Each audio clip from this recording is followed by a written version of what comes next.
Hello and welcome to Characters of Life, a brand new podcast and YouTube channel. This week's episode is about my holiday to North Korea 5 years ago.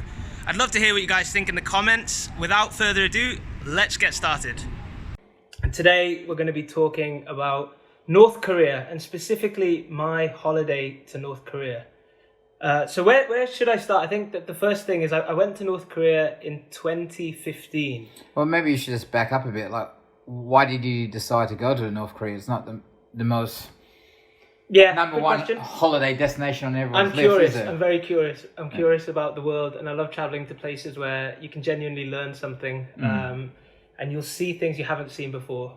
So North Korea for me was perfect as a holiday destination, and a lot of people don't know that you can actually go there on holiday. It's open to anyone, or certainly at the time in 2015, anybody could travel there. I think now Americans might be banned. I think South Koreans as well might have a bit of difficulty getting there. But you can book a package tour holiday from loads of websites. There's lots of companies that will take you there. And you are on a fixed itinerary the whole time you're there. But they'll take you around Pyongyang. They'll take you around other parts of the country. And you will see quite a lot. But you only see the good parts, or do you see all the parts? Well, this is the thing. So the whole time you're there, you're constantly questioning, what am I actually seeing? And this was the real fascination for me. You're wondering, is what I'm seeing real? Is it a genuine interaction with local people, or is this a fake setup? Have they put these people here? And I'll go into a bit more detail about some of these specific interactions, and maybe you can try and decide for yourself whether what I saw was real or not. So to start with, how to get there. There's only two ways you can actually travel into North Korea. There's a flight from Beijing. They run a couple of flights a day, I think, at the time. Or you can actually take a train from Beijing. There's an overnight train which takes you over the border.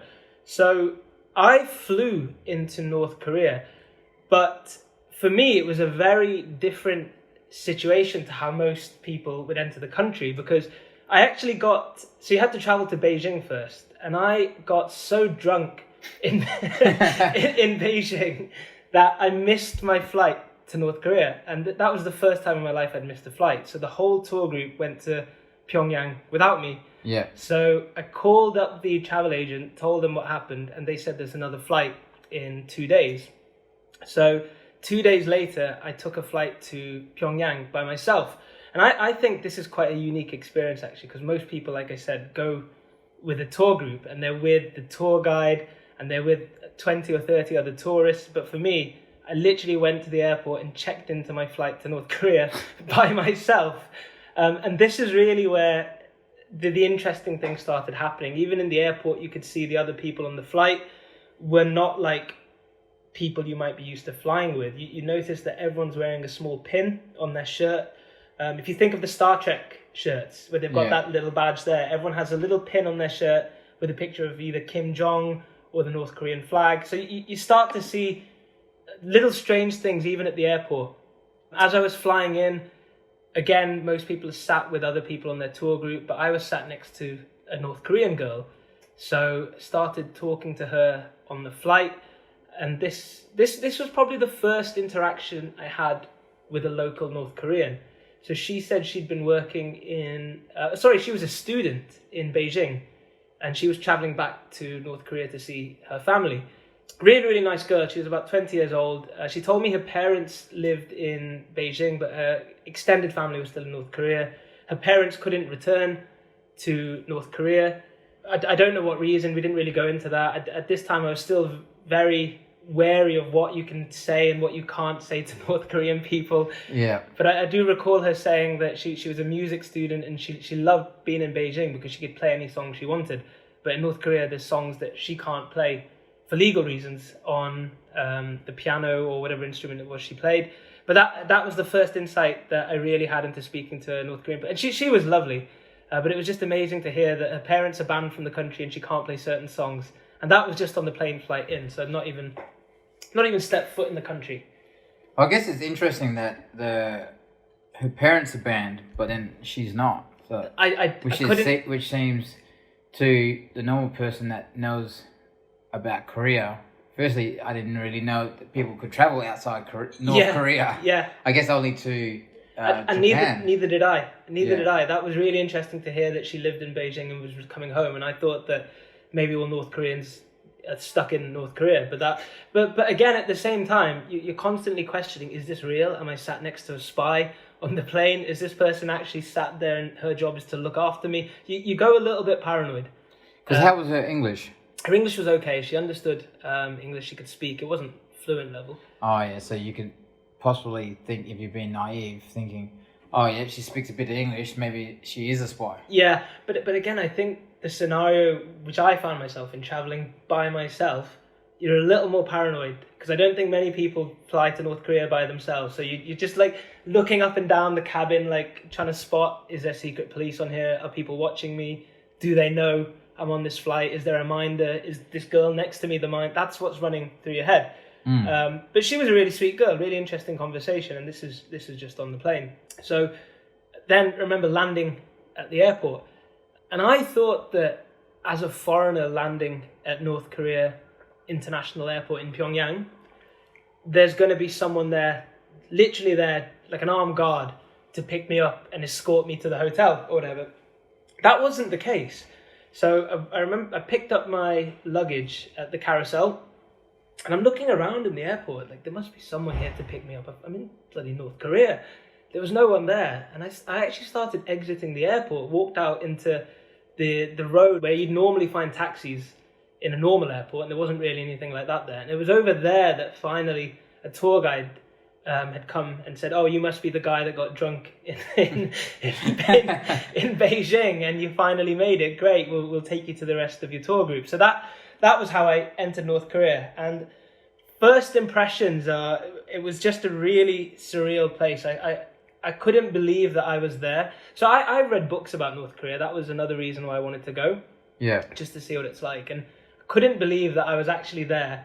And you're looking around the city just thinking, you're just really excited and apprehensive at the same time over what this trip is going to be like. So I'm there for four full days. I should have been there for 6. Yeah. But it was 4 full days that I was there for.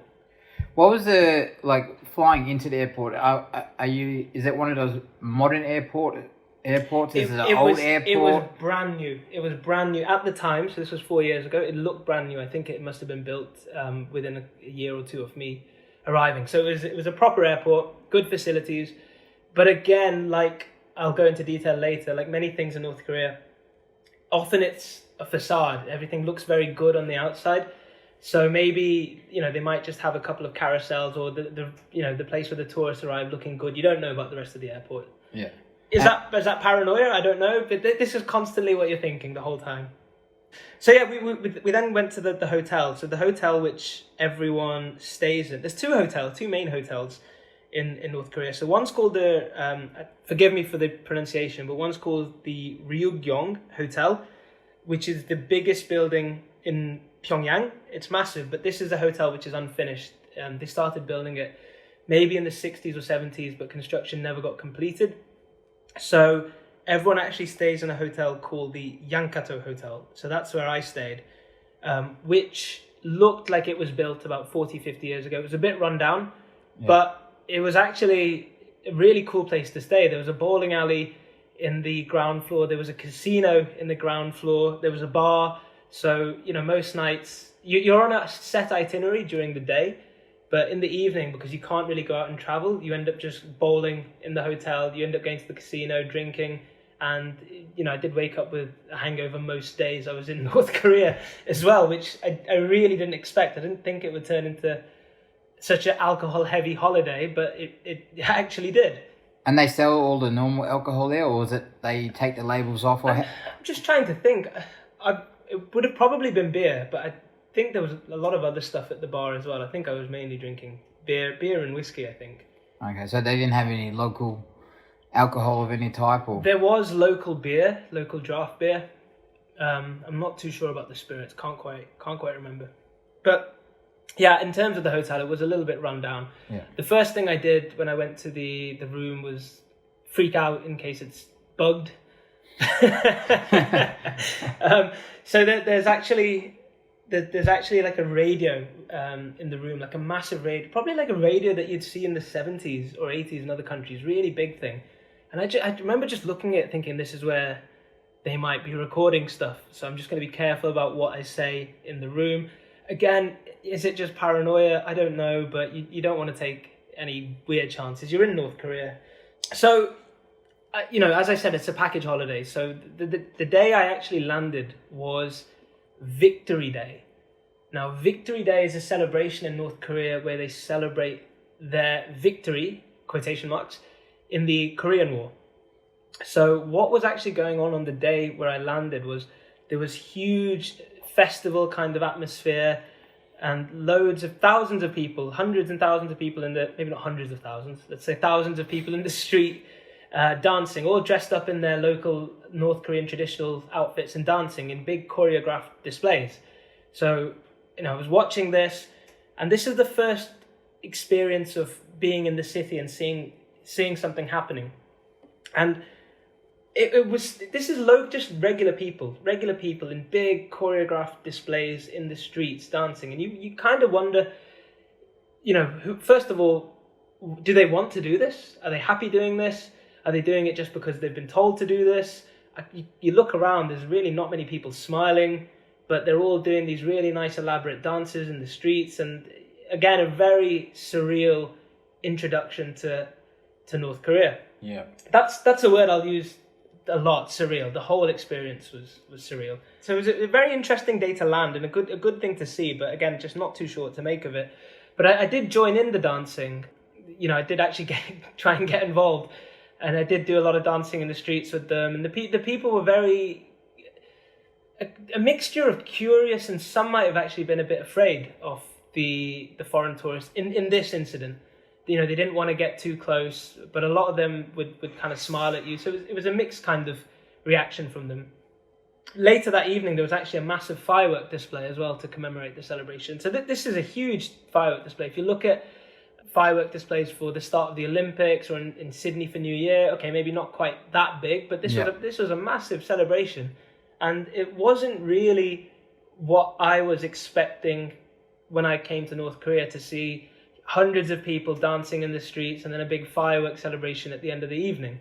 I don't think that's the kind of thing that's just put on for tourists. This is also, propaganda to make the local people feel very good about their own country, because that's the key thing to North Korea. They keep the population under control, usually by denying them information about anything else, any other way of living, any other political system, denying them the internet. And they keep them happy by doing all these patriotic events so that they feel really good to be North Korean and they know nothing else. So you can see why they do these kind of big events.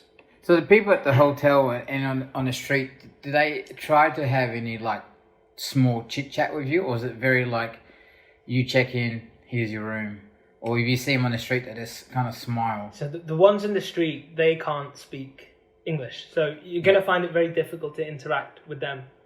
However, with your tour group, we had 2 local North Korean guides who were super, super friendly. And these guys can speak really good English. And obviously they're used to being with tourists because they work as the tour guides. So with them, it was really good fun interacting with them and telling jokes to them and hearing their jokes, etc. There was also 2 other people in our tour group who were potentially secret police. Now, the reason I think that is they tell you that they're filming the tour group at all times because they'll sell you a DVD at the end of it, which you can buy for your North Korean experience. Now, this is, for me, is the perfect ruse as well, to have a secret police person there, constantly minding you. So the 2 friendly guides I said, they were super cool. They would actually go out of their way to try and let us take pictures, etc. But the 2 guys in charge of filming were a bit more unfriendly. They were the ones stopping us, saying, "No, don't film here, don't take pictures here. You can't do this." So there was a mix, but all those 4 people spoke good English, and actually all the hotel staff could speak good English. There was one who was really cool in particular. I don't know her real name, but she worked in the bowling alley, in the bar at the bowling alley. She just had a badge that said Captain on it, so I just called her Captain for the whole time. So she would get me my drinks, she would help us out for the bowling alley, and she was super good. I think she was in her early 30s. She showed me pictures of her kids on her phone, and she was just I think a regular human being trying to make the best of the situation that she's born in. Oh, so they do have phones and stuff? They did, but this is the people working in the hotel. This isn't the local person in the street. I didn't, interactions with those people were limited because they don't speak English. So again, everything you're seeing is filtered through the eyes of either the tour guides or...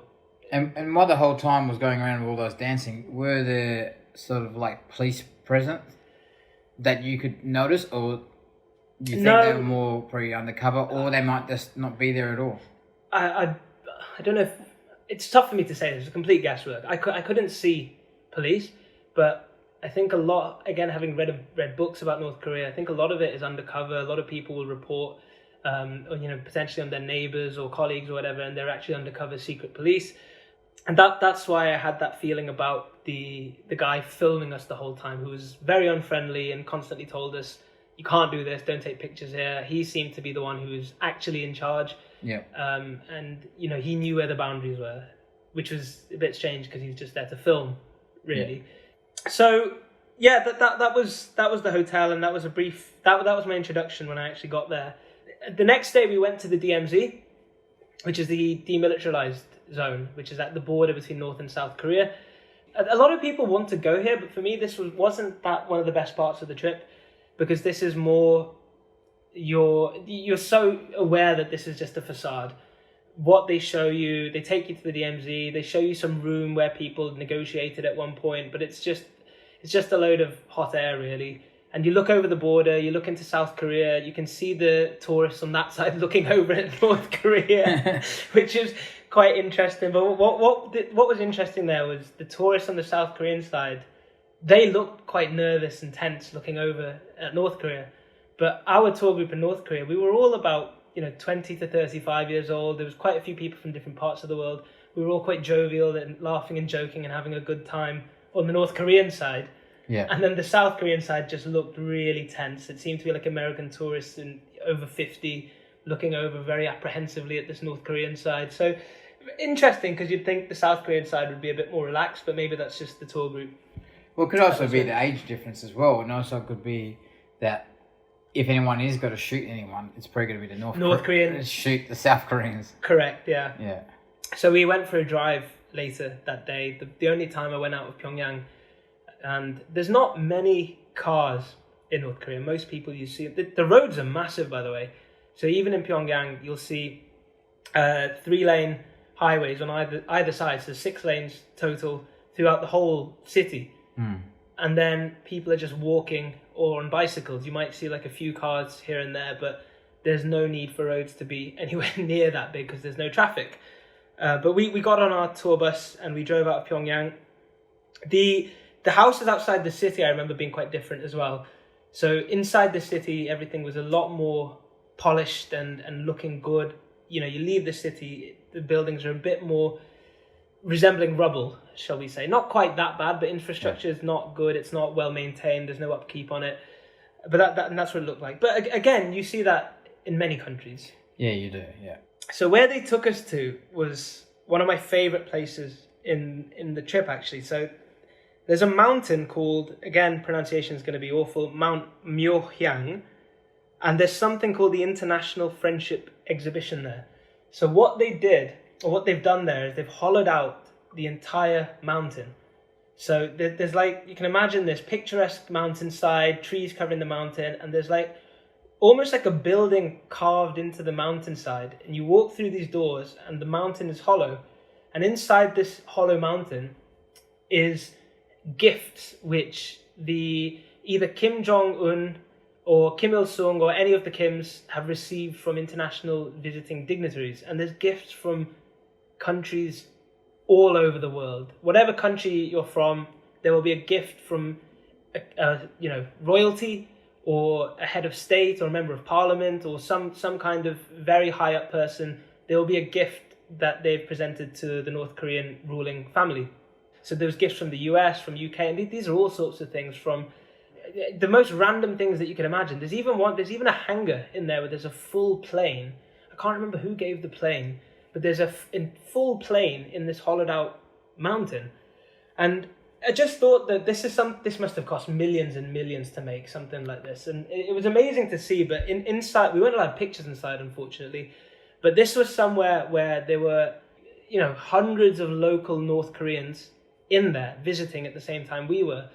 So I got very curious about this, like why are they there? And you kind of see that these tour groups, I asked the guides, these tour groups are paid for by the government. So the government will bring the local people here, the working class, the poor people, and show them this amazing, elaborate, hollowed out mountain lair with gifts from people all over the world. And if you think about that as a propaganda tool, if you show the people, look how powerful this country is. Here's a gift from America. Here's a gift from France. Here's a gift from Australia. Here's a gift, gifts from all over the world. And it's a huge, huge complex. And you could see the local people looking around, literally amazed at this place. So I think that the reason it's there is literally just a propaganda tool to get people excited about being North Korean. Yeah. So that was a very interesting place. With that museum, like, how many people do they say go there daily? Did you ask any of those type of questions? I don't know how many overall, but you could see each tour group probably had about 50 people walking along, in single file almost, and we saw quite a few tour groups. I did have a lot of fun with these tour groups because as I walked past them, they were quite friendly, these tour groups. They would I think they were in good spirits. It's their day out for them. Yeah. But they would look at us, the foreigners, and they'd be quite curious, and they'd look at us. And every time I'd walk past them, again, they're walking in single file down these corridors in this hollowed out mountain. So you're walking past maybe 50 at the same time. And I would put my hand up to try and get a high five.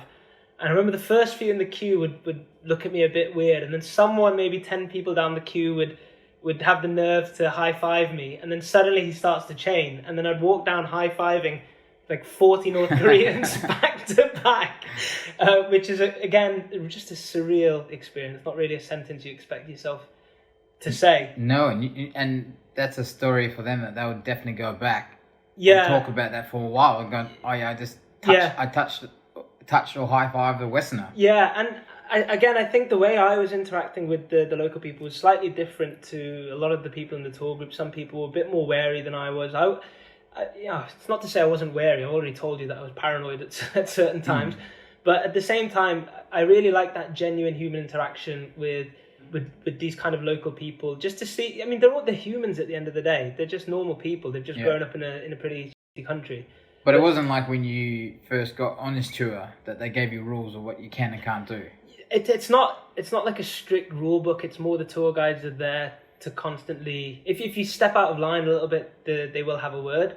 But it's not that it's so strict that you can't. You're literally on edge the whole time. So it wasn't like you got in trouble for high-fiving? Absolutely not. No. The tour guides were laughing at it. They loved it. But yeah, with regards to taking pictures, we were allowed in most places they took us to take pictures. If we stepped the mark, then the video guy, would step in and just say, don't take pictures of that. Delete this from your phone. So they would delete pictures they weren't that happy with, but that's only in very, very rare situations. Yeah, I think I took a picture of a soldier, a North Korean, someone who was in the army who was guarding this mountain lair. And that picture, they deleted one of them from my camera, but I did have another one which I kept. So that got away with that one. Did they give you any reasonings why they delete, or they just say up there and delete? Just said that you're not allowed to take pictures of army. That's one of the rules, actually, thinking back, that they say in the pre-tour meeting, don't take any pictures of any military stuff, because that's obviously a big no-no in North Korea. Yeah, maybe they think you're going to be a spy and send it back to the... Yeah, exactly. So going back to the tour, so some other places they took us to were, they took us to do archery. This is in the sporting complex area of Pyongyang. So they had a big taekwondo hall, they had football pitches, they had this archery hall. All these facilities were really good. Facilities that you would expect in any first world country. They were that good, the facilities. What is very noticeable is that there's no local people using them. So they've got all this stuff, but then, literally no one's using it. And you wonder, is it just built, why are they bringing, why is an archery hall a stop on a tour, for a holiday tour for foreigners? Why are they bringing us? Is it just to show us, we have this, look at our facilities, look, these facilities are as good as in your country? I think there's a bit of that in there because there's no local people actually there using it. So these places, who's using it? Well, when we were there, just them. I'm sure there must be I'm sure they must use them for some things, but it's not like local people can just be like, oh, I fancy a bit of archery today. Yeah. I'm going to go to the archery hall. It's not like that. In the Taekwondo club, they did a demonstration for us. Everyone was very skilled, as I'm sure you'd expect. But again, you know, it's part of this tour that everything we do, there's a display there, or there's some show there to kind of show that life is normal in North Korea, and there are normal people there. But you know that this is not the life for most people. And I'm guessing everyone that shoot the bow and arrow or play whatever sport was absolutely... Was very, very good. Very, very good. Very, very good. Yes, you can believe that. You're correct. But again, that's just, you know, I think they want to show these tourists that they are, you know, a real country and that the people are, you know, very talented. But it's very easy to see through it at times that this is not obviously real. This is just something you're putting on for us. Did you ever get caught up in it and actually think it's real? Yes, there are a couple of... There's one interaction I had which I'm almost 100% sure was very, very genuine and was with local people.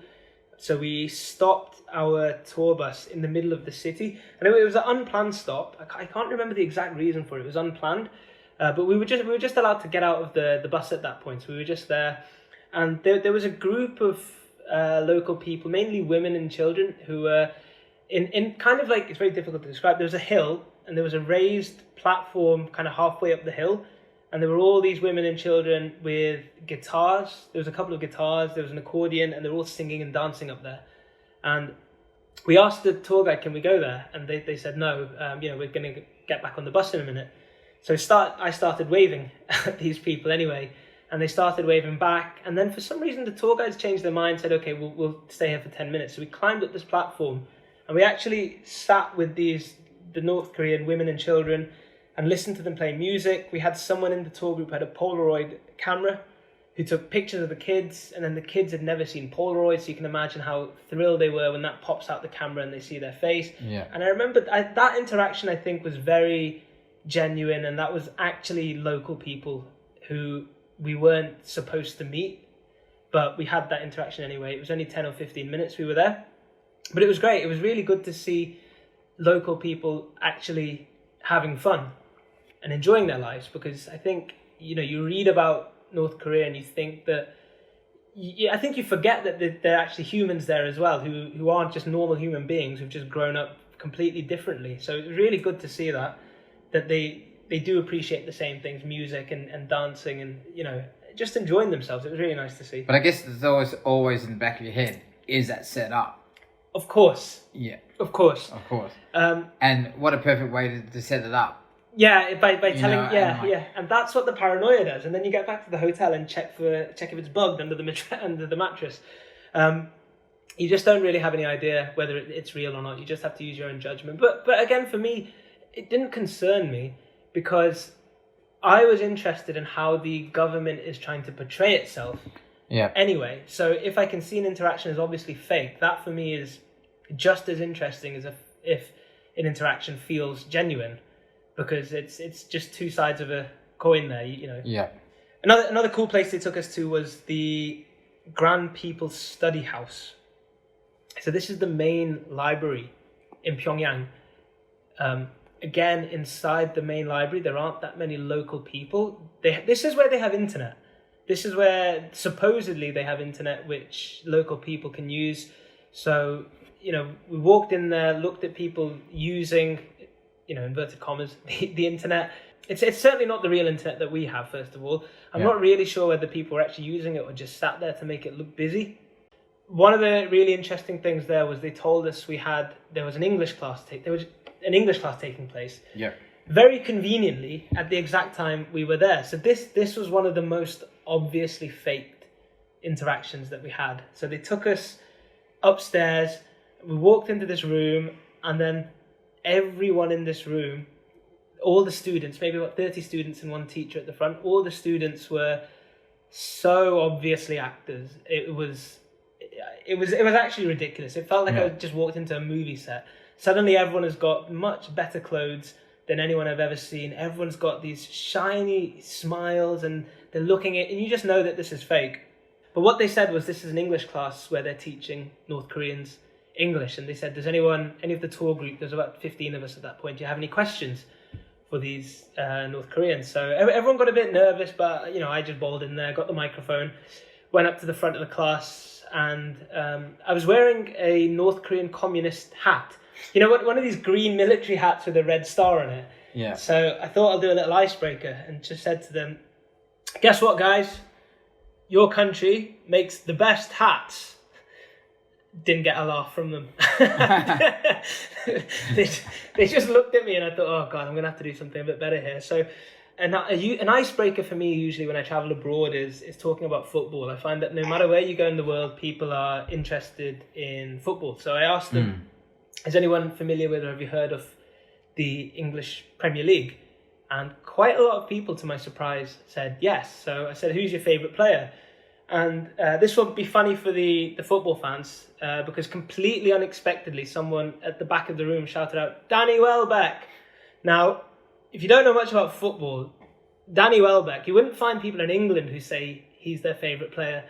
So to go to North Korea to an English lesson with adults and to have someone say Danny Welbeck is their favourite player was just bizarre beyond belief. But again, it showed that they are aware of the outside world. They are aware of sports. They did know teams like Arsenal and Man U. But this was so obviously a fake class that you can't use that to judge anything else, any of the local people.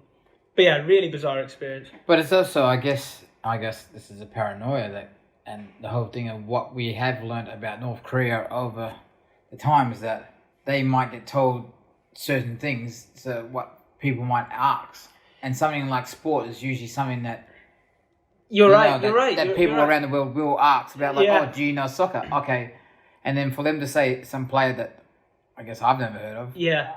Yeah, and that's my point. Danny Welbeck is so random. Why wouldn't it be a David Beckham? I guess that might have been too obvious. Yeah. Yeah, I mean, it was a strange one, but that class was definitely, they weren't real students. I think I can say that almost 100%. I'm as confident that class wasn't real as I am that the interaction with the women and children earlier was actually just local people in a park setting, just enjoying their life. Yeah, one thing I searched for on the internet, I don't know if this is stupid or not, but I did search for 2 Girls, 1 Cup on the local North Korean intranet. I actually have a picture of it where I typed it into the search bar on the computers in the library in Pyongyang, but nothing came up. Nothing came. People have told me I could have been executed for that. I don't know if I go that far, but it didn't have it. Well, what can you research on the internet? Well, again, it wasn't in English, so a lot of it was in Korean, obviously, but there was a lot of Russian football on there, which I found quite interesting. I actually studied Russian in school, so I can still read a little bit. I can't really understand it, but you could see some of the Russian text coming up on their internet, and I could read the word football, I could read the word Olympics, 1970-something football. So I don't know whether it was highlights. I couldn't click on the link. I don't know if it was highlights or just something, but there was something about sport in there and the Olympics and football, but no 2 Girls, 1 Cup. Well, I guess that does. That definitely makes sense. I mean, it's probably not the smartest thing, but it's definitely a good story to tell. But it makes sense that you'd find Russians on it because Russians and China is the only real friends that they have. Yeah, exactly. So it wasn't that unexpected to see it, but yeah, it wasn't any real kind of internet. And also you look at the people standing there in the library using these computers and you just think, what are they doing? Are they actually doing any real work? We've seen the documentaries on North Korea where people are sat there looking at a page on Google, and I don't know whether that's exactly what they were doing when we were there, but there was people there using computers supposedly. I mean, how long were you there for? Like, were people? We were there for a couple hours, maybe an hour or 2. Yeah, just walking around the place. We saw the internet. I mean, what kind of a country has on its package holiday, come look at our internet. Yeah. We have internet. Look, here's people using it. It's a surreal experience. Yeah, well, especially that every country in the world has internet, so, Yeah, but they have to make a special point of we have it too. And we speak English. Yes, correct, yeah. So probably at dinner a bit later that day, most places they take you to eat very similar to the Taekwondo Hall, where it's good facilities, it's a good looking restaurant on the outside, but there's no there's no one there. So just your tour group comes in.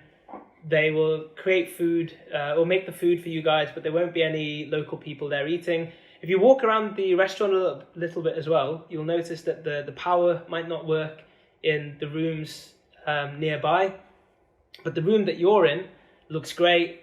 You know, electricity, food's great, and again, it just shows that this is just something they're putting on to try and keep up appearances. How big are we talking about this restaurant? If you're talking about the power in different rooms, is this like a food hall kind of? Yeah, no, it was more just like a normal restaurant, just not like a massive hall or something, but a restaurant with maybe 12 to 15 4-man tables inside, and you know our tour group might take up a third of that space, but there's not a single other person in there, and you know, if you actually leave, like on the way to the bathroom, you might see some rooms where there's no power or the power doesn't work in the hallway on the way to the bathroom. Yeah. So. And the food, is it North Korean food? Is it international food? Is it? The food was good. The food was, it was Korean food. A lot of barbecue. It was very tasty. One thing I did there was I did eat dog. Yeah. Which was, I did say I was going to do it. I think a lot of people, get upset about that. But a lot of people also, it's a little hypocritical in that they'll eat other animals without saying anything, but dog is completely no. So for me, I thought, okay, when in Rome or when in Pyongyang, I'll try it. So it came as a stew, and I had a couple of bites. It was pretty sickly, to be honest. I didn't really like it, and I wouldn't eat it again. But you're in North Korea; it's their local delicacy. I'll try it. So it's for people that really don't know, I guess, like myself or anyone listening out there, I guess. Is it just very similar to South Korean food? I'm not a big expert on Korean cuisine, to be honest. So, but as you've just heard, I'm not that fussy an eater. I'll try anything. So I just ate whatever was put in front of me every day, and it was North Korean food. So another highlight of the trip was Munsu Water Park.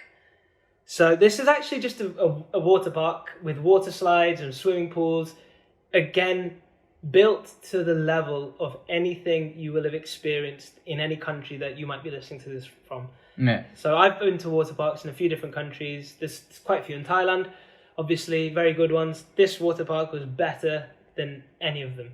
Yeah. Some of the slides in this water park were phenomenal. So we got there and it was packed. It was absolutely packed with local North Korean people. Our tour guide said that it's actually free for the locals to go. Again, the North Korean paranoia in your head makes you think, is it free to go on the day that the foreigners have come with the tour group because they want to show that, the locals can have a good time as well? Or is it just free all the time? Is it even a bad thing if it's free just on the days the foreigners come? You don't really know. Is there a limit on how many tourists can go at once? Or like your tour was... That's it for that 4 days, and then another tour can come through? No, they overlap. And there's actually more than one tour company that does it. So there can be multiple tour groups at the same time. Okay. I don't know what the total number might be.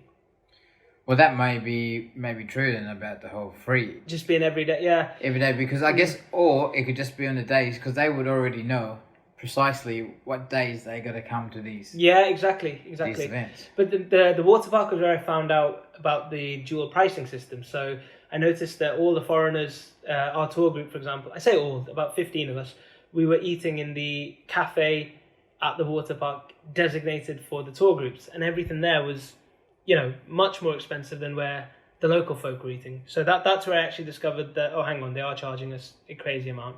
Which, okay, it's not the end of the world. I mean, it's North Korea. Yeah. What do you expect? Yeah. But the water park was really cool. There was one water slide where you have to climb the stairs, climb to the top of the water slide, and there was a big queue for this water slide. So I got in the back of the queue, and what was really interesting was that the guy in front of me was a middle-aged North Korean guy, and he stank of alcohol. Really, really stank of alcohol. Like he'd been drinking all morning and all night before. And he was just looking at me, and I was thinking, is there going to be some trouble here? He's looking at me kind of aggressively. Yeah. And then, after about a couple of minutes, he just turned around and grabbed my shoulder, and I was like, oh God, what's happening here?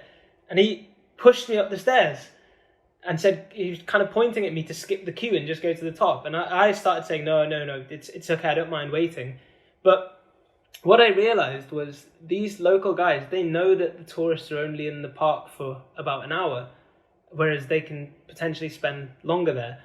So this is just a drunk, middle-aged guy who's pushed me to the front of the queue for the water slide just because he knows that either he's being kind or he knows that the tour groups are literally there for 1 hour. So he knows that, if I'll waste 20 minutes in the queue. So yeah, I went to the top, did the water slide, amazing, good fun. Got to the bottom, went to a swimming pool which has a diving board.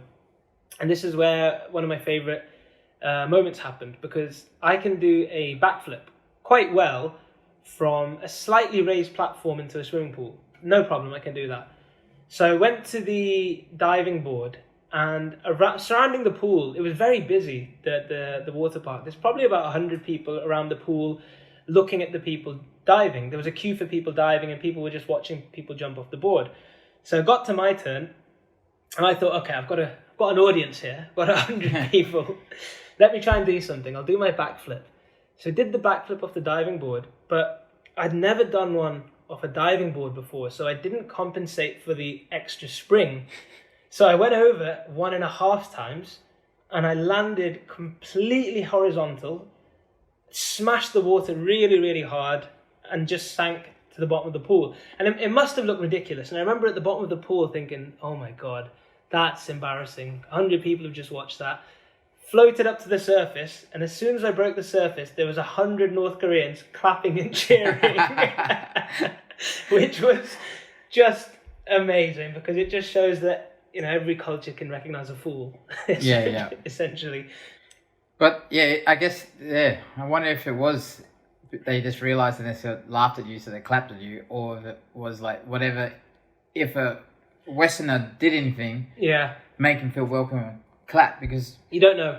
Because they have to clap all the time for their leader, don't they? Yeah. You don't know, and you can't really just sit and talk to one of them and find out. You can talk to the tour guides, the two tour guides who do speak good English, but they would just say that everyone, they just enjoy seeing the foreigners, these local guys. They just enjoy seeing it, so it's all genuine from them. But you can't take everything at face value, even the good tour guides are saying, because you just have to question everything the whole time you're there. And like at the park, did you get free range, or you could just walk wherever you want, or you had to? Park was completely free. No, for you, so you could just do whatever you want. Whatever I wanted, yeah. So you didn't have the camera guy, or... No, not at all. We got to the park and they just said, okay, you've got just over an hour here. Go and enjoy it. The changing rooms are here.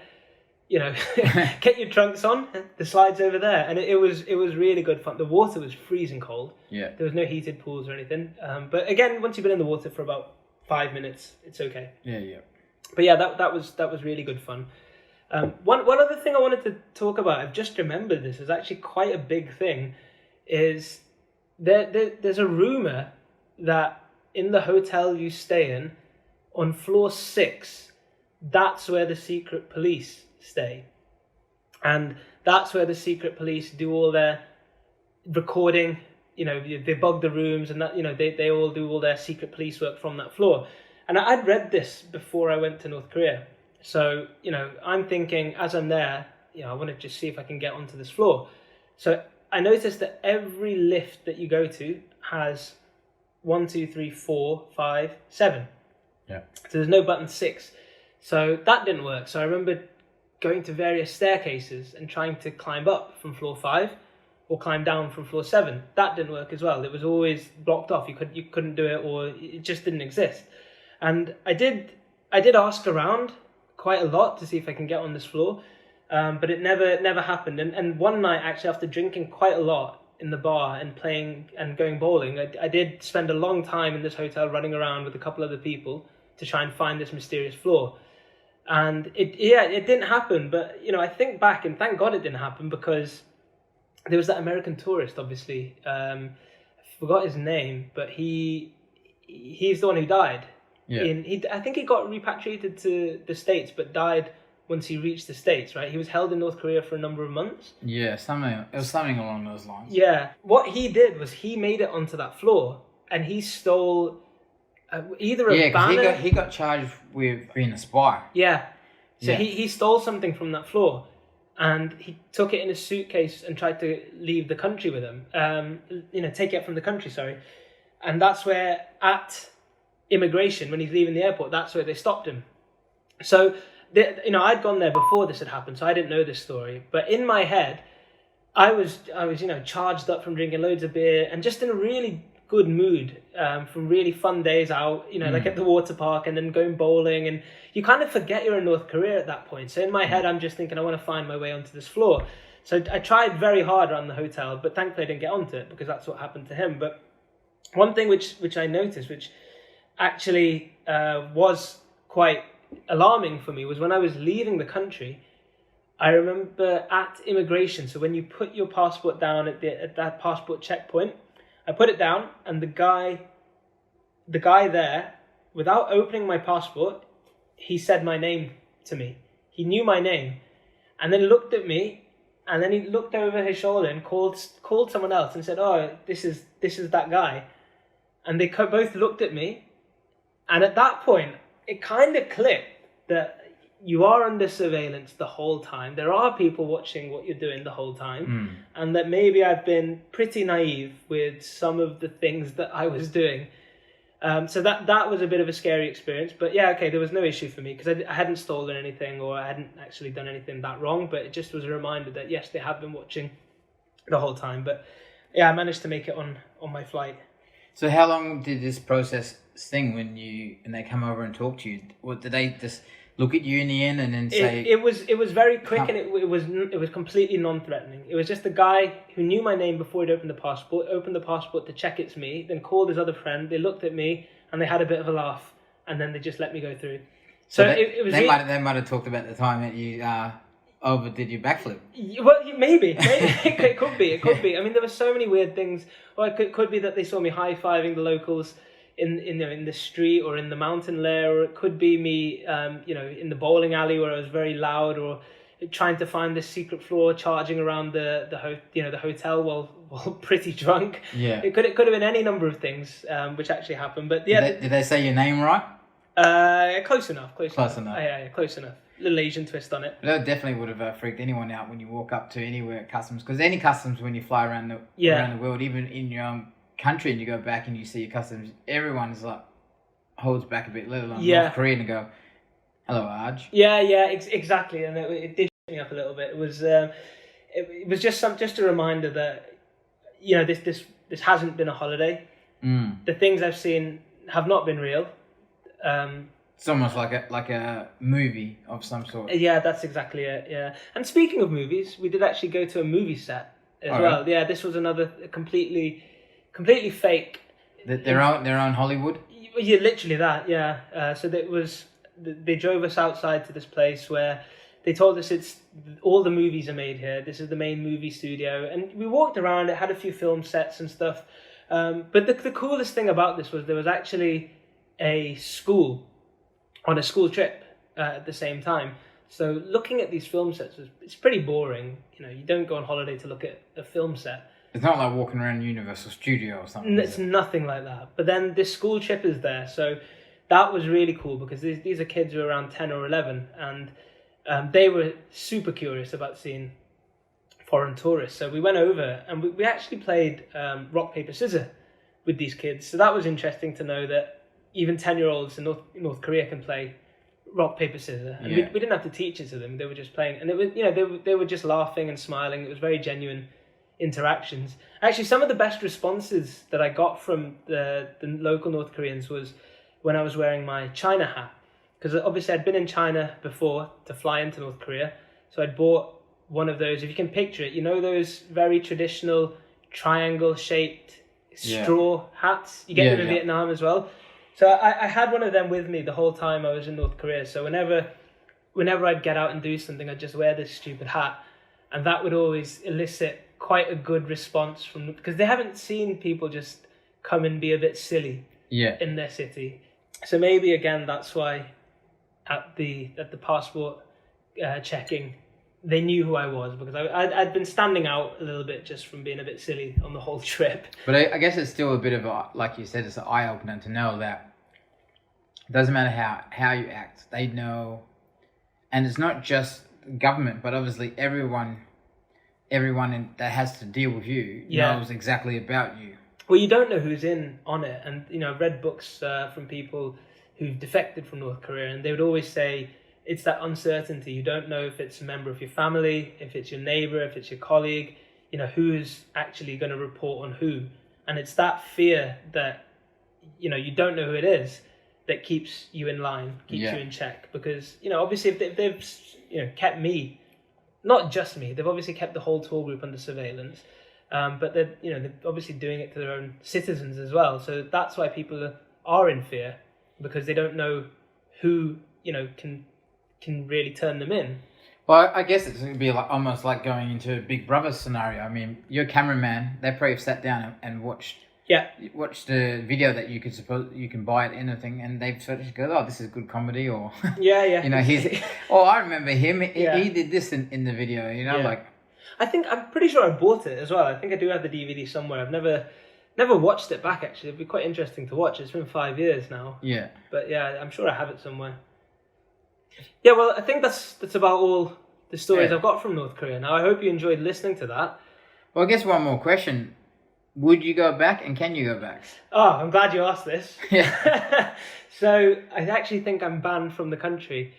And the reason for that is because when I actually left, a couple of years later, I wrote a blog post, and that blog post went viral. I took a lot of pictures of North Korea, and that blog post went viral. It got about 500,000 views, and a couple of newspapers actually picked up on it. So I actually just had a friend who lives in Singapore. My ex-boss actually just texted me randomly and said, oh, do you know if you type in express.co.uk, you're on the front page of the Daily Express on their website. So it got picked up from a couple of newspapers, and I was, in the Daily Star and the Daily Express. So I contacted the guy who ran the tour company and said, hey, have you seen this blog post? It's gone viral. It's been in a couple of newspapers. And he said it was really cool, but also you do know that you should never go back to North Korea. And I said, why? He said, well, you're not allowed to enter if you're a journalist. So you've obviously gone there, you've not been a journalist, but you've written this article. So they'll know, if it's gone this viral, they'll probably know. And there's a very good chance that if I ever go back to North Korea, then I'll be arrested immediately. Yeah. Because I've literally gone there as a journalist and written an article about them. So yeah, I would have gone back. I would potentially have gone back if I hadn't done that. Yeah. But I'm banned, so I won't be going back. So you would actually recommend it for someone else to go back? I'd recommend it in that it's really interesting to see. If you're interested in seeing a country like no other, if you're not that concerned about whether the interactions you see are genuine or not. Some people criticize people who go there quite heavily because they said they're giving money to the North Korean regime, which you can't argue. To a certain extent that is true, but then you could argue that anything you do as a human, any bank you put your money into, any corporation you give your money to is feeding some kind of death and misery somewhere in the world. So it's not to say that people are wrong when they say that, but I justified it by I can learn and take a lot out of this experience. So I would recommend it to people who are interested, because you truly won't see anything similar anywhere else in the world. Would you recommend them to do everything that you got up to? No, I wouldn't, because there's a good chance that you'll get in more trouble for it. You don't want to do what that American guy did, for sure, and try and steal something and then get caught at the airport and then put in prison, because I can't think of anything worse than being in prison in North Korea.